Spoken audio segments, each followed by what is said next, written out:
Nous sommes la somme totale de toutes les décisions que nous avons prises dans la vie. Nous ne devrions donc jamais blâmer les gens pour la situation dans laquelle nous nous trouvons. C'est la situation dans laquelle M. Jonathan s'est retrouvé. Nous en sommes maintenant à l'épisode 36. Oui, allez-y. Allez-y. Allez-y et aimez cette vidéo et n'oubliez pas de vous abonner. Maintenant, vous devez la regarder du début à la fin. C'est la seule façon de continuer à nous donner du gingembre. Alors continuez à nous apporter d'excellentes critiques. Regardez ça. Monsieur Jonathan est ici sur le point d'accuser son ami. Il entre et quand Kennedy le regarde, c'est comme, qu'est-ce que c'est? Pourquoi me tapotes-tu? Tu es assis dans le fantôme.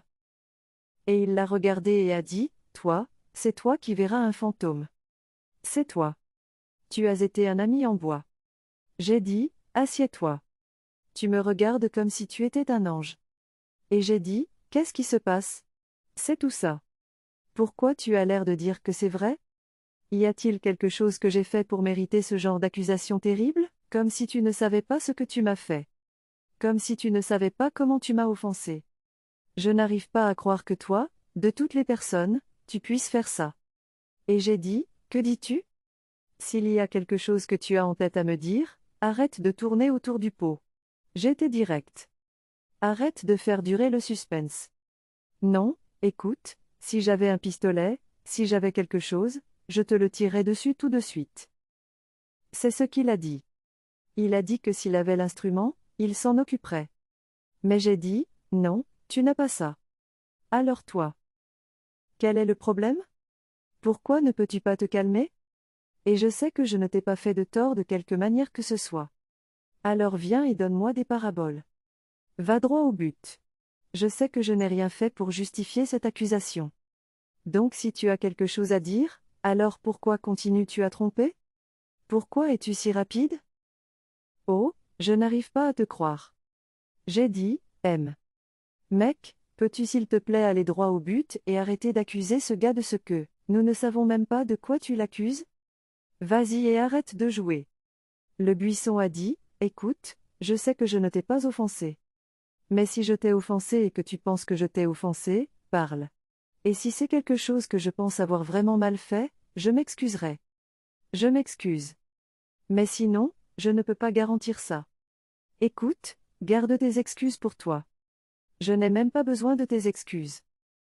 Écoute, je ne me suis même pas encore excusé. Alors peux-tu arrêter de me stresser ici pour une raison quelconque? Tu n'as rien à dire. Je pense que tu peux simplement quitter cet endroit. Et j'ai dit, quoi, tu me dis de sortir? Dis oui. Je n'ai pas le temps de perdre et de monter et descendre le buisson. Écoute, laisse-moi si tu n'as rien à dire, laisse-moi au moins profiter de mon verre. Je ne peux pas rester assis ici à parler à quelqu'un qui n'est pas prêt à parler. Et j'ai dit, oh mon Dieu, tu es tellement mauvais. Nous ne pouvons pas comme Jennifer, peux-tu juste arrêter de divaguer? Peux-tu aller droit au but? Tu as dit, ok, si c'est ce que tu dis, cela signifie que si pour une raison quelconque, tu prétends que tu es celui qui sait tout. Écoute, si je découvre que tu m'as vraiment fait ce mal, cela signifie que cette amitié est terminée. Tu sais, j'ai dit, quelle amitié? Quelle amitié avons-nous ici? Je n'ai rien gagné de toi, en étant ton ami. Oh, si tu veux mettre fin à l'amitié, je pense que tu ferais mieux de savoir. Parle maintenant, même avant de le dire, et mettons fin à cette amitié, parce que maintenant je suis fatigué de toutes ces bêtises et de tout ce tracas qui se passe ici. Et j'ai dit, ok, je vais te le dire, je vais te le dire, je vais te dire exactement ce que tu m'as fait. Je vais te dire que ok, et si tu n'as rien à dire, quitte simplement cet endroit, et laisse-moi tranquille, et laisse-moi boire. J'ai dit, ok, je vais te dire que tu es allé de l'avant en recrutant d'autres personnes pour des emplois et tu sais que ton ami n'a pas d'emploi et tu n'as même pas pu me faire entrer dans le travail. Est-ce à ça que servent les amis? Il a maintenant regardé ça. Il ne sait pas comment tu as pu me faire ça? Tu sais, je cherche un emploi pour prendre soin de ma famille. Tu peux voir que je monte et descends et voyage ici et là, et pourtant pas d'emploi. Et tout ce que tu peux faire, c'est me le cacher. Est-ce à ça que servent les amis? Est-ce ce que tu as promis de me dire? Es-tu en train d'être un ami? Ce n'est pas bien. Tu es juste un trompeur. Tu es un terrible trompeur et je ne te pardonnerai pas pour ça. Tu dois me donner une raison pour laquelle tu as fait ça, parce que je n'arrive même pas à imaginer. J'ai dit, ok, calme-toi. Tu sais, monte et descends.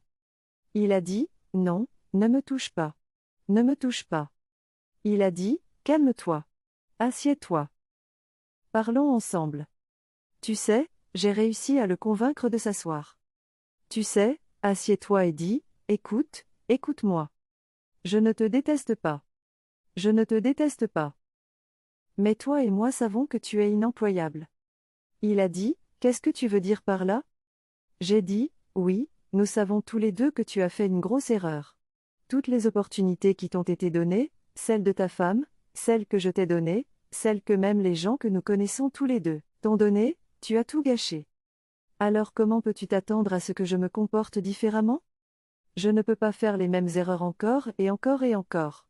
Non, je serais fou si je faisais ça.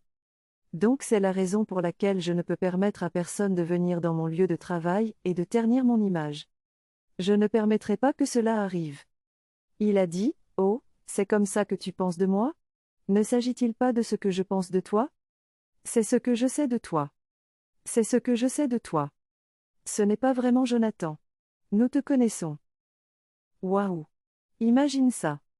Ce gars n'a pas nié le fait qu'il recrutait effectivement dans son entreprise, mais il lui a maintenant dit que, vous les gars, vous n'êtes plus candidats.